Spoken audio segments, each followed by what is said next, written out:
সবাই হাত জোড় করে বলুন, ওম নমো ভগবতে বাসুদেবায়, ওম নমো ভগবতে বাসুদেবায়, ওম নমো ভগবতে বাসুদেবায়। নারায়ণং নমস্কৃত্যং নরং চৈব নরোত্তমং দেবীং সরস্বতীং ব্যাসং ততো জয়মুদীরয়ে। নষ্টপ্রায়েষু অভদ্রেষু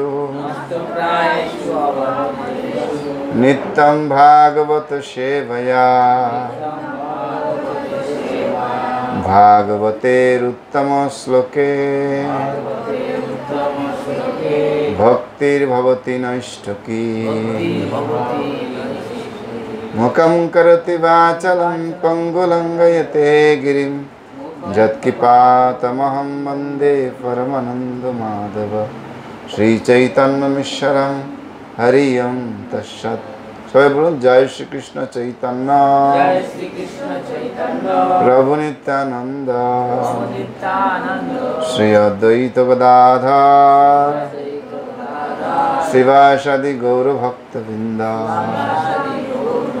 সবাই হাত তুলে বলুন, হরে কৃষ্ণ কৃষ্ণ কৃষ্ণ হরে হরে,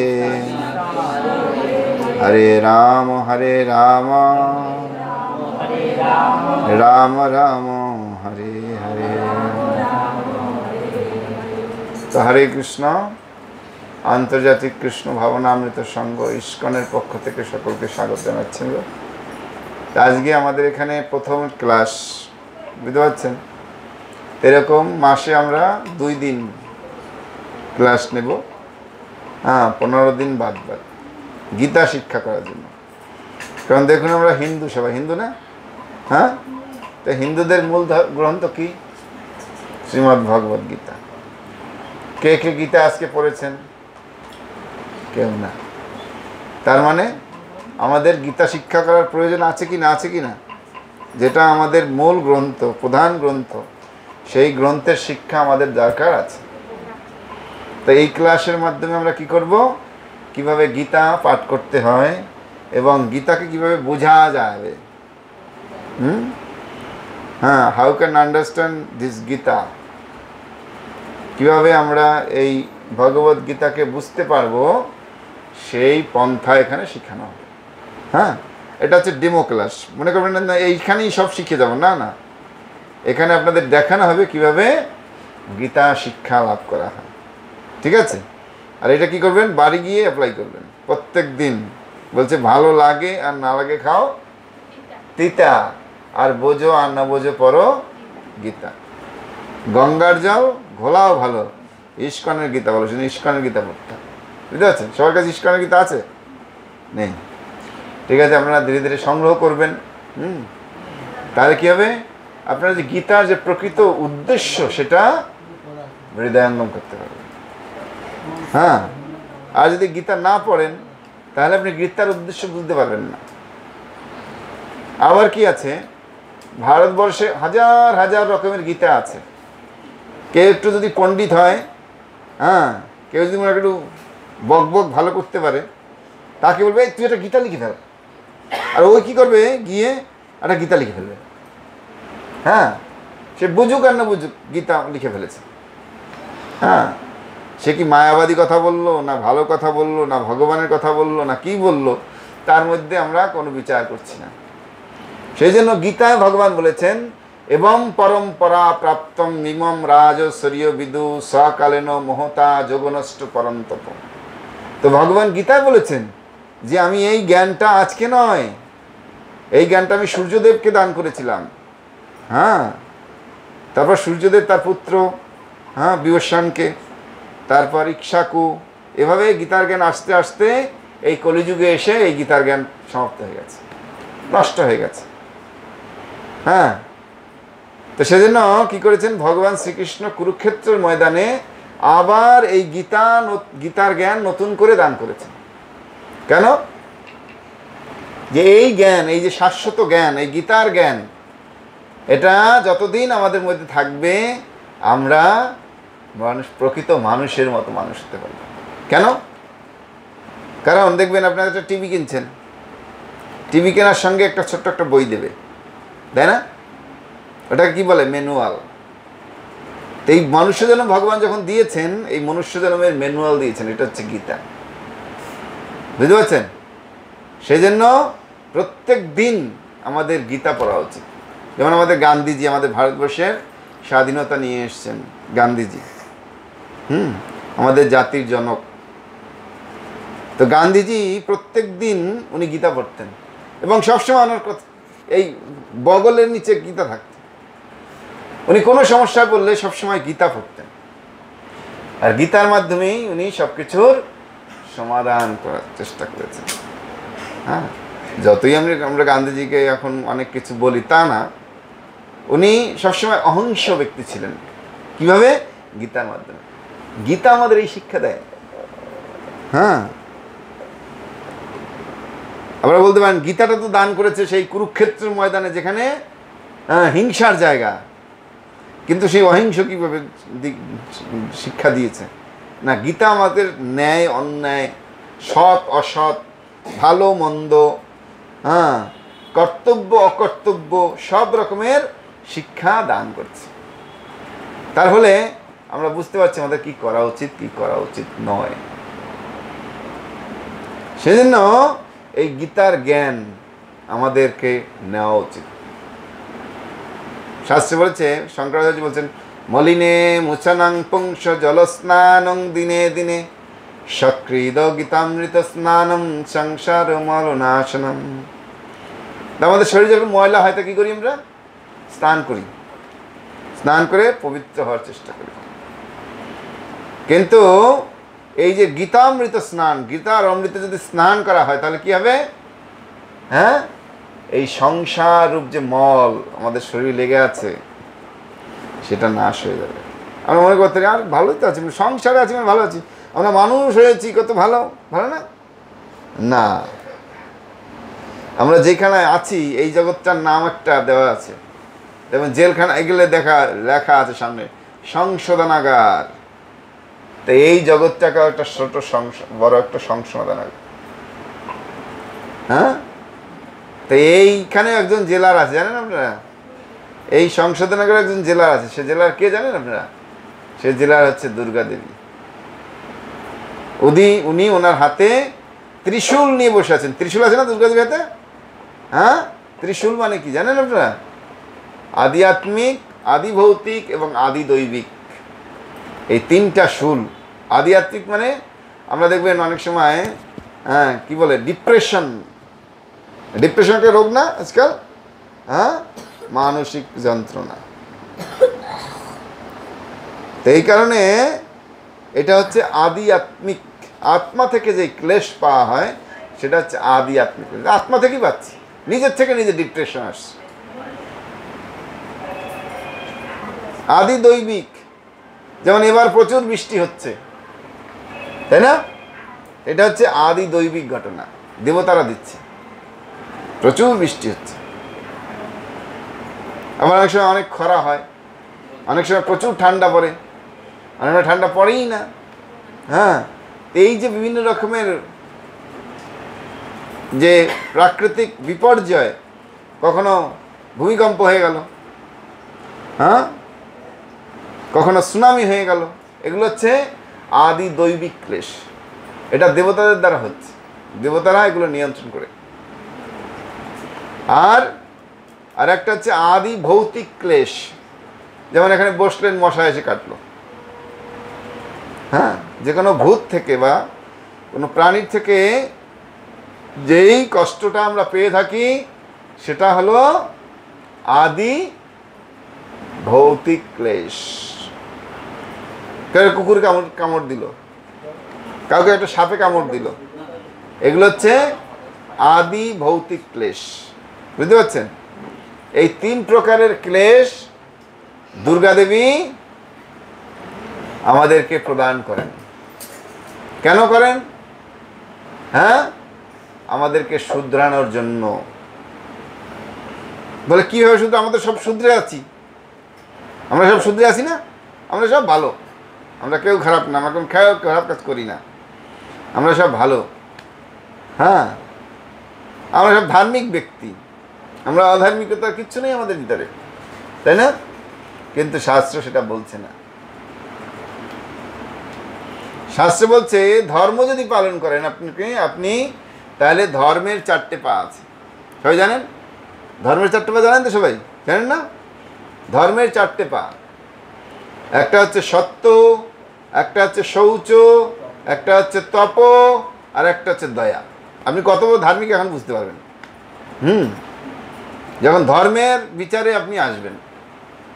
আমরা মনে করি সবাই আমরা ধার্মিক, সবাই ভগবান ঠাকুরকে নমস্কার করি, পুজো আশ্রয় যাই, নিজের বাড়িতে পুজো আশ্রয় করি, এগুলো আমরা করি, তাই মনে করি আমরা কি মনে করি যে আমরা সবাই তো ধার্মিক, তাই না? কিন্তু ধর্মের বিচার আছে। বিচার কি? সত্য, শৌচ, তপ, দয়া। এই 4টে জিনিস যার মধ্যে থাকবে তিনি হচ্ছেন ধার্মিক। আর 4টের একটাও যদি কেউ নষ্ট হয় তাহলে সে ধার্মিক নয়। বুঝে গেল? তাহলে ধার্মিক হওয়ার জন্য প্রথম কি? সত্য। তো সত্য মানে হচ্ছে সত্যবাদিতা, মানে মিথ্যা কথা না বলা। তো মিথ্যা কথা কারা বলে জানেন আপনারা? মিথ্যা কথা কারা বলে বলো? যারা মিথ্যা কথা বলে তারা হচ্ছে যারা টাস পাশা জুয়া খেলে, জুয়া, লটারি, সাট্টা, বিভিন্ন রকমের যে দ্রুত রোজগারের যে রাস্তা, যারা এই সমস্ত কাজে ব্যস্ত তারা সবসময় মিথ্যা কথা বলে। সেজন্য শাস্ত্রে বলেছে যারা এই পাপ কর্মে যুক্ত, মানে টাস, লটারি, জুয়া, সাট্টা খেলে, তারা সত্যকে নষ্ট করে দেয়, তাদের ভিতরে কোনো সত্য থাকে না। বুঝে গেল? সত্য নষ্ট করার প্রথম হচ্ছে যারা জুয়ারি, তাদের মধ্যে কোনো সত্য নাই। শৌচ, শৌচ মানে হচ্ছে সুচিতা। তো সুচিতা কিভাবে নষ্ট হয়? যারা অবৈধ সঙ্গ করে, যাদের বিবাহ বহির্ভূত সম্পর্ক আছে, তাদের বলে তাদের সুচিতা থাকে না, কারণ তারা সবসময় ওই উপপতি, প্রপতি, সেই অনৈতিক কাজে তারা সবসময় ওর পিছে তাদের মন করে আছে, সেই কারণে তাদের সুচিতা নষ্ট হয়ে যায়।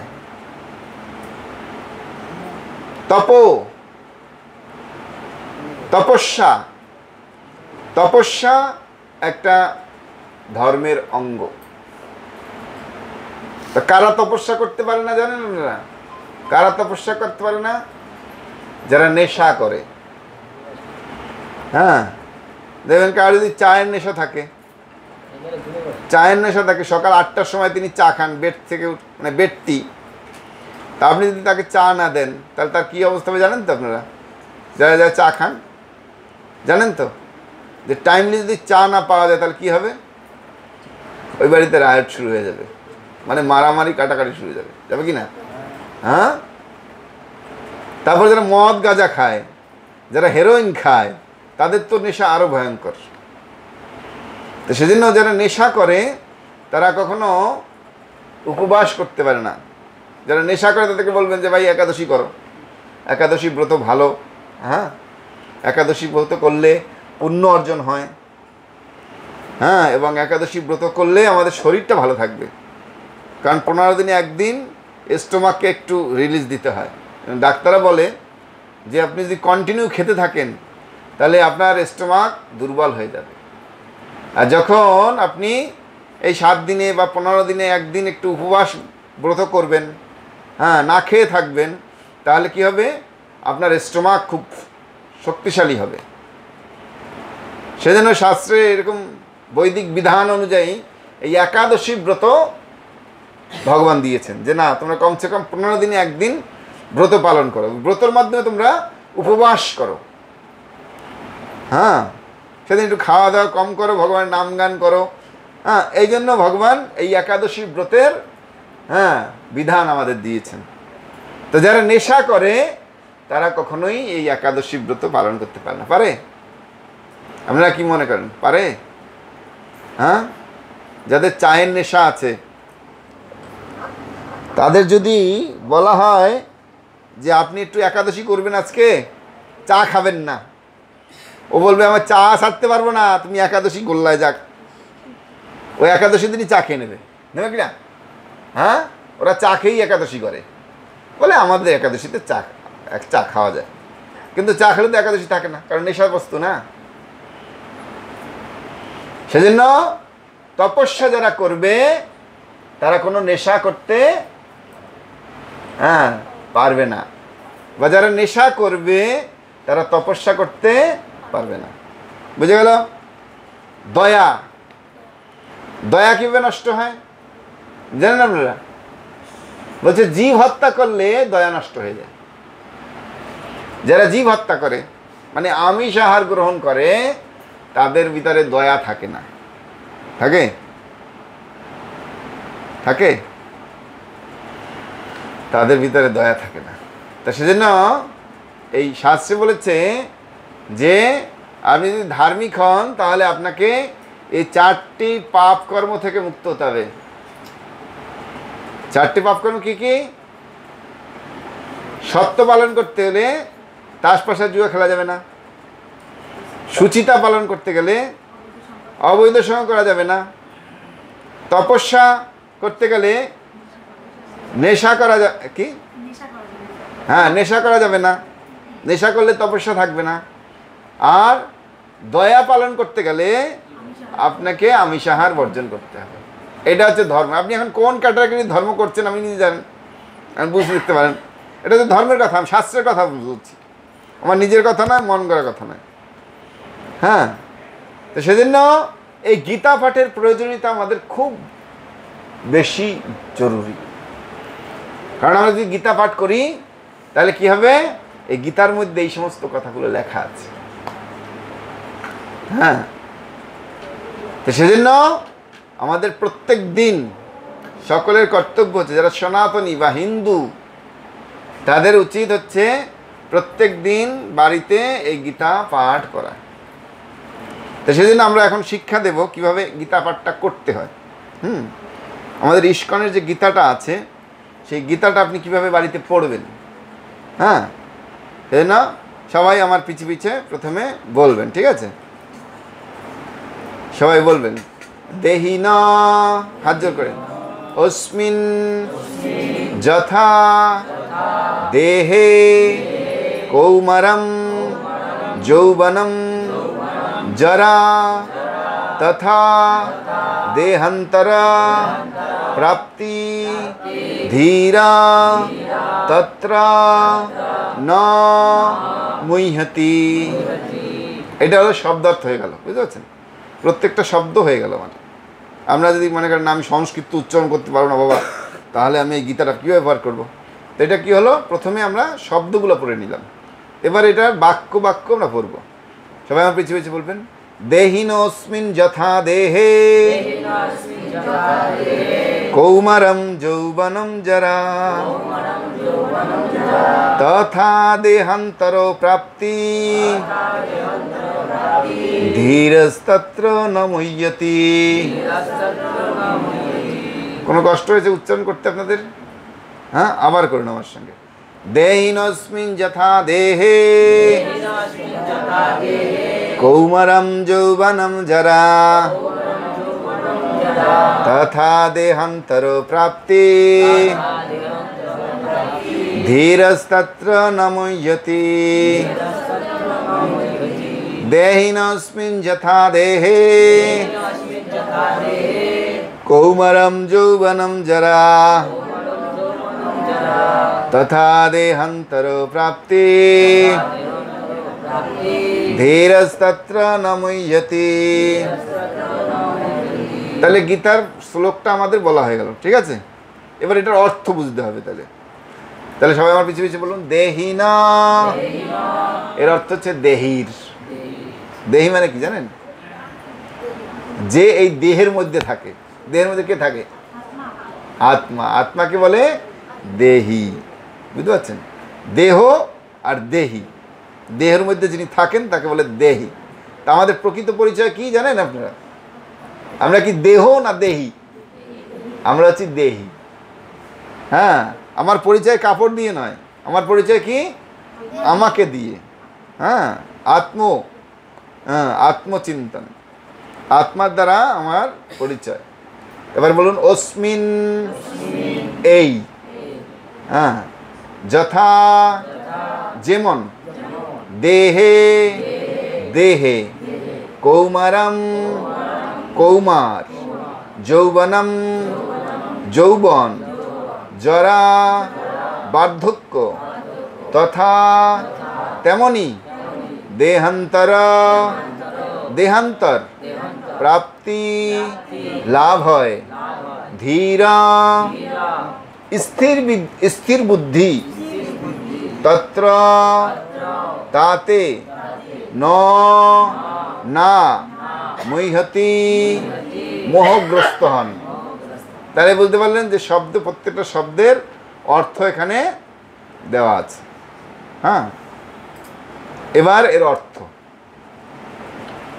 দেহির দেহ যেভাবে কৌমার, যৌবন এবং জরার মাধ্যমে তার রূপ পরিবর্তন করে চলে মৃত্যুকালে, তেমনি ওই দেহি আত্মা, দেহি মানে আত্মা, এক দেহ থেকে অন্য দেহে, অন্য কোনো দেহে দেহান্তরিত হয়।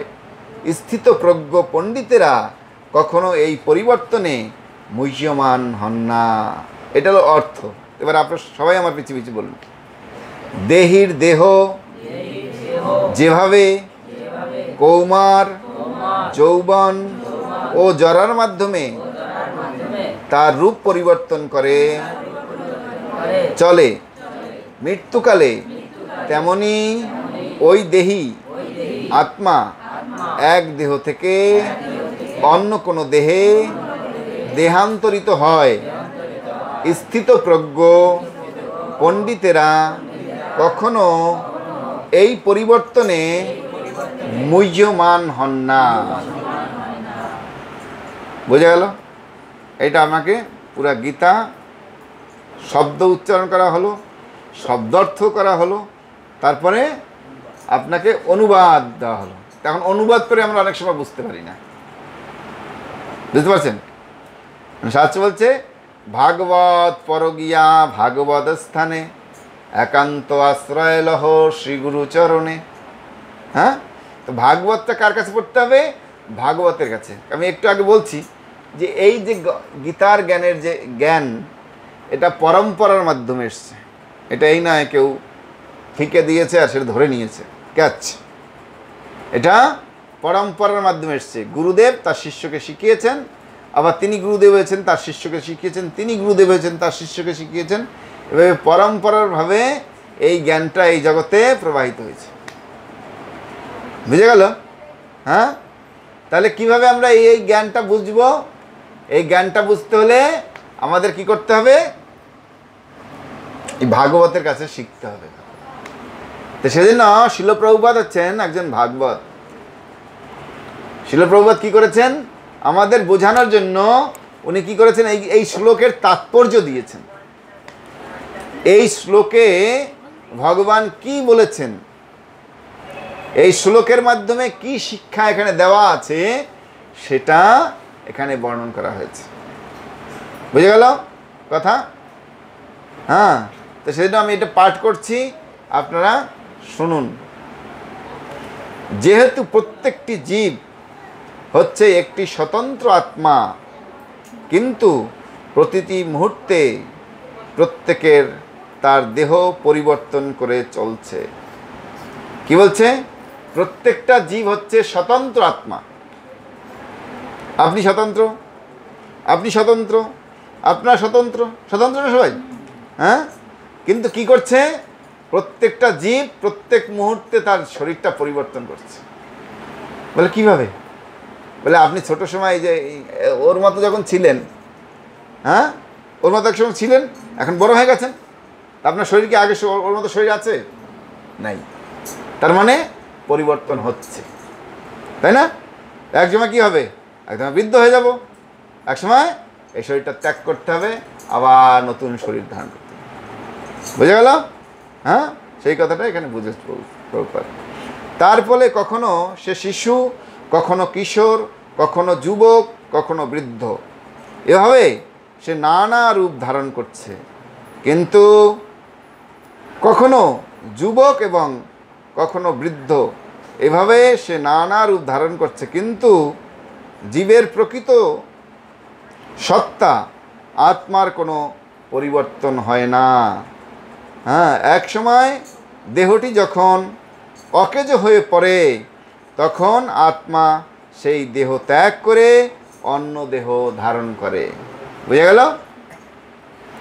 তা আমরা ছোট সময় একটা জন্ম হয়েছে, ছোট্ট একটা বাচ্চার রূপে আমাদের জন্ম হয়েছে, হওয়ার পরে ধীরে ধীরে কুমার, তারপরে যৌবন, যুবক হয়েছি, তারপরে একসময় বৃদ্ধ হয়ে যাব। তারপর বৃদ্ধ হয়ে গেলে কি হবে? এই শরীর থাকবো না, তখন কী করতে হবে? এই শরীরটা ত্যাগ করে দিতে হবে। যেমন আমি একটা নতুন কাপড় পরেছি, এই কাপড়টা পরতে পরতে কী হবে? এটা একদিন পুরনো হয়ে যাবে, আর পুরনো হয়ে গেলে এটাকে ফেলে আবার নতুন বস্ত্র ধারণ করতে হবে। এই কথাটাই এখানে বলেছে। কি বলছে? দেহি, দেহি মানে হচ্ছে আত্মা। আত্মা কি করছে? এক দেহ থেকে অন্য দেহে পরিবর্তন হচ্ছে। তাই আপনারা বলতে পারেন, ওরে বাবা, তাইলে আমরা যে আত্মা, তার প্রমাণ কি? তাই না? আমরা তো বলে গেলাম আত্মা আত্মা আত্মা। তা আত্মাটা কি জিনিস? আত্মাটা কি খায় না মাথায় দেয়? হ্যাঁ, তো দেখবেন কোনো মানুষের মৃত্যু হয়ে গেছে, তাই না? কোনো ব্যক্তি যদি মৃত্যু হয়, তাহলে সে তো শুয়ে থাকে না? তার হাত আছে, তার নাক আছে, তার চোখ আছে, তার মুখ আছে, তার সব কিছু আছে। হ্যাঁ, তার ভিতরে কি নেই? হ্যাঁ, আমরা তাকে কি বলি? হ্যাঁ, অমুকে চলে গেছে। কি বলি? অমুকে চলে গেছে। কে চলে গেছে? হ্যাঁ, তার ভিতর থেকে যে চেতন ছিল, চেতন বস্তু একটা ছিল, সেই চেতন বস্তুর নাম হচ্ছে আত্মা, যেটা তার প্রকৃত পরিচয়। কেন আমরা কি বলি? আমার হাত, আমার নাক, আমার মুখ, আমার শরীর। তাহলে আমি কে? হু অ্যাম আই? আমি কে? হ্যাঁ, এই আমি বস্তুটা হচ্ছে আত্মা। এই পড়াটা কোথাও পড়ায় না, বুঝতে পারছেন? এটা শুধুমাত্র গীতায় পড়ায়। সমস্ত জগৎ দেহ নিয়ে পড়ে আছে, দেহ। হ্যাঁ, কিন্তু শাস্ত্র বা ধর্ম এই আত্মজ্ঞান দান করছে আপনাকে। সেই জন্য গীতাটা পড়া উচিত, বুঝতে পারছেন? এই আত্মজ্ঞান লাভের জন্য। আর আত্মজ্ঞান যদি আমাদের না হয়, তাহলে আমরা কখনোই এই মানুষ হতে পারবো না, বুঝতে পারছেন? আমি যে মানুষ, সেটা কীভাবে বুঝবেন আপনি? হ্যাঁ, আপনার মান আছে এবং হুঁশ আছে। মান এবং হুঁশ যার আছে তাকে বলে মানুষ। আপনার যদি মানও না থাকে আর যদি হুঁশও না থাকে, তাহলে কি বলবে? হে, তুই এটা গাধা বলবে না? তুই আসলে মানুষ না, তুই এটা জন্তু, তাই না? তো কেন বলবে? কারণ তার মানও নাই, তার হুঁশও নাই, পাগল। তো সেজন্য আমাদেরকে মানুষ যখন ভগবান বানিয়েছে, তাহলে আমাদেরকে মানুষের মতো কার্য করতে হবে। মানুষের কি কার্য? হ্যাঁ, শাস্ত্রে বলেছে আহার নিদ্রা ভয় মৈথুনাঞ্চ সামান্য মে তৎ পশুবি নারায়ণম ধর্মহি তেষাম অধিক বিশেষা ধর্মনাহীনা পশুবি সমানা। কি মানুষের কি করে মানুষ? আহার, নিদ্রা, ভয় আর মৈথুন। চারটে জিনিস। এটা কার? শুধু মানুষের মধ্যে না, এটা পশুদের মধ্যে আছে, পশুদের মধ্যে আছে। এটা মানুষ আর পশুর মধ্যে কোনো পার্থক্য নেই এটা। হ্যাঁ, একটা কুকুরও আহার করে, একটা কুকুর নিদ্রা যায়, একটা কুকুর ভয় বা ডর আছে তার ভিতরে, এবং সন্তান উৎপাদন করার ক্ষমতাও তার মধ্যে আছে, আছে না? প্রত্যেকটা প্রাণীর মধ্যে আছে, একটা কীটপতঙ্গের মধ্যে আছে, সবার মধ্যে এই চারটে জিনিস আছে। কিন্তু তাদের মধ্যে কি নেই? হ্যাঁ, ধর্ম হি তেষাম অধিক বিষয়। অধিক কি আছে মানুষের মধ্যে? ধর্ম করার প্রবণতা আছে। মানুষ ধর্ম করতে পারে, কিন্তু কোনো পশুরা ধর্ম করতে পারে না। হ্যাঁ, সেই জন্য এই ধর্ম পালনের জন্য ভগবান আমাদেরকে এই জগতে পাঠিয়েছেন। বুঝতে পারছেন? আমরা যদি ধর্ম না পালন করি তাহলে কি হবে? আমরা সব অধার্মিক হয়ে যাব। যেমন বাংলার মানুষ আমরা তো অটোমেটিকলি হয়ে গেছি। কেন? আমরা ধর্মকেই অধর্মকেই মনে করি এটাই ধর্ম আমাদের। হ্যাঁ, কেন? কেন? আমাদের বৈদিক জ্ঞান নেই, বৈদিক জ্ঞানের চর্চা আমরা করি না। সেই জন্য আমরা ধর্মপথ থেকে বিচ্যুত হয়ে গেছি। সেই জন্য আন্তর্জাতিক কৃষ্ণ ভাবনামৃত সংঘ ইস্কনের আচার্য জগৎগুরু শিল প্রভুপাদ উনি কি করেছেন? সারা পৃথিবীর মানুষকে ধর্ম শেখানোর জন্য, এই ধার্মিক প্রবৃত্তিকে তাদের ভিতরে আনার জন্য এই ইস্কন প্রতিষ্ঠা করেছে। বুঝতে পারছেন?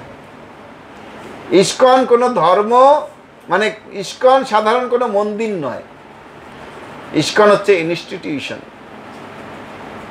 হ্যাঁ, ওখানে আধ্যাত্মিক শিক্ষা দেওয়া হয় এবং অনুশীলন করানো হয়। বুঝতে পারছেন? সেজন্য আপনারা যদি আমরা প্রত্যেক মাসে 2 দিন এখানে গীতা পাঠের যে ব্যবস্থা করেছি, আপনারা অবশ্যই আসবেন এবং এই গীতা পাঠের শিক্ষাটা গ্রহণ করবেন। বুঝতে পারছেন? তাহলে দেখবেন আপনাদের জীবন খুব সুন্দর হবে, আনন্দময় হবে এবং আপনারা সুখী হবেন। ঠিক আছে? তাহলে যেহেতু আপনারা এসছেন সবাই, তা আমরা অল্প সময়ের জন্য একটু